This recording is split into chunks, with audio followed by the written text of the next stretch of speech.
एक गांव में भोला और नीरज दो दोस्त रहते थे। वह दोनों बेरोजगार थे।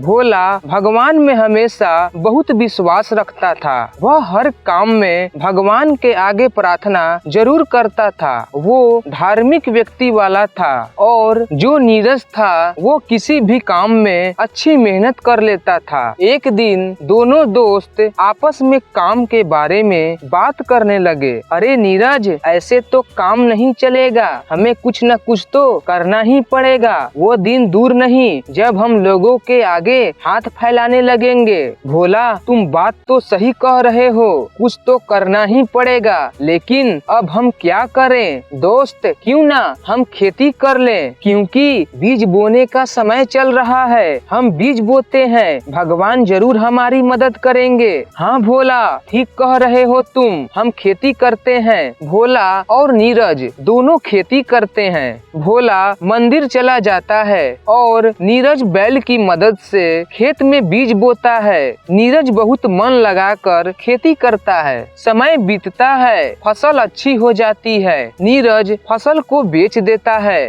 फिर दोनों दोस्त मुनाफे का हिस्सा करने लगते हैं। अरे भोला, इन पैसों में सिर्फ मेरा हिस्सा ज्यादा बनता है, क्योंकि खेत में सारा दिन मैंने ही काम किया है। अरे नीरज, यह तुम क्या कह रहे हो? मेरा हिस्सा ज्यादा बनता है। मैंने भगवान के आगे प्रार्थना की है, इसलिए तो हमारी फसल अच्छी हुई है। अरे ऐसे कैसे मैं तुम्हें ज्यादा हिस्सा दे दूं? अगर यही बात है तो चलो गांव के मुखिया के पास, वही हमारा फैसला करेंगे। चलो, मुझे मंजूर है, चलो मुखिया जी के पास। दोनों दोस्त अपना फैसला कराने के लिए मुखिया के घर चले जाते हैं। मुखिया जी, बाहर आइए, कुछ काम है। अरे भोला, नीरज, क्या हुआ? क्या काम है तुम दोनों को? मुखिया जी, अब आप ही हमारा फैसला करवा सकते हैं। मैंने मेहनत की है, दिन रात एक कर मेहनत करके फसल उगाई है, लेकिन भोला मुझसे मुनाफे का ज्यादा हिस्सा मांग रहा है। अब आप ही बताइए कि क्या हो सकता है? अरे भोला, तुम्हारा क्या कहना है? मुखिया जी, अगर नीरज ने मेहनत की है तो मैंने भगवान के आगे प्रार्थना की है, फिर जाकर ये फसल हो पाई है। अब आप ही बताइए, भला भगवान की मर्जी के बिना फसल हो सकती थी क्या?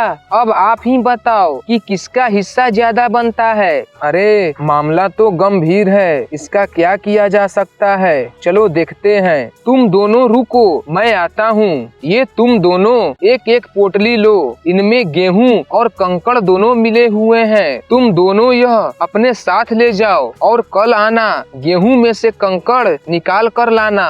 भोला और नीरज दोनों अपनी अपनी पोटली लेकर वापिस आ जाते हैं। नीरज सारी रात बैठकर गेहूं में से कंकड़ निकाल लेता है और दूसरी तरफ भोला पोटली को अपने सामने रखकर भगवान के आगे प्रार्थना करने लगता है कि हे भगवान, गेहूं में से कंकड़ निकाल दो। वह सारी रात वहीं बैठकर प्रार्थना करता रहता है। अगला दिन होता है। दोनों अपनी अपनी पोटली लेकर मुखिया के पास चले जाते हैं। ये लीजिए मुखिया जी, मैंने सारे कंकड़ निकाल दिए हैं, अब गेहूं बिल्कुल ही साफ है। ये लीजिए मुखिया जी, आप खुद ही खोलकर देख लीजिए। मैंने तो खोला नहीं, भगवान के आगे प्रार्थना की थी, उन्होंने इसमें से सारे कंकड़ निकाल दिए होंगे। जब मुखिया पोटली को खोलकर देखता है तो उसमें कंकड़ वैसे के वैसे ही गेहूं में मिले हुए होते हैं। यह देखकर भोला हैरान हो जाता है।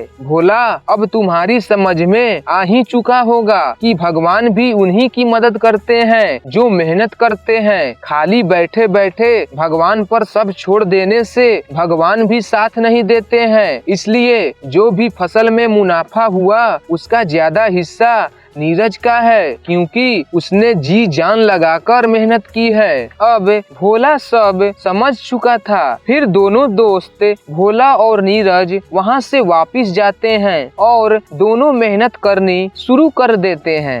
हमारे चैनल को सब्सक्राइब करके बेल आइकन ऑन कर लीजिए। धन्यवाद।